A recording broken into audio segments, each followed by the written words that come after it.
રાજ્યમાં તસ્કરોનો ત્રાસ સતત વધી રહ્યો છે। બનાસકાંઠા, વડોદરા અને આણંદ જિલ્લામાં ચોરીની અલગ અલગ ઘટનાઓ સામે આવી, જેમાં લાખો રૂપિયાના મુદ્દામાલની ચોરીની ઘટના બની છે।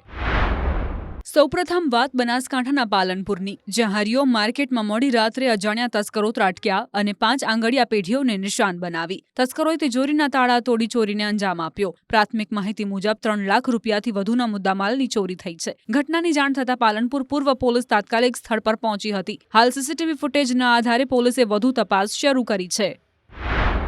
બીજી તરફ વડોદરાના આજવા રોડ સ્થિત ઓલિવન રેસિડેન્સીમાં બંધ મકાનને તસ્કરોએ નિશાન બનાવ્યું છે। પરિવાર વતન ગયો હોવાથી મકાન બંધ હતું। માત્ર 10 મિનિટમાં 3 અજાણ્યા શખ્સોએ ઘરમાંથી અંદાજે 1.86 લાખ રૂપિયાના દાગીના ચોરી લીધા હોવાની માહિતી સામે આવી છે।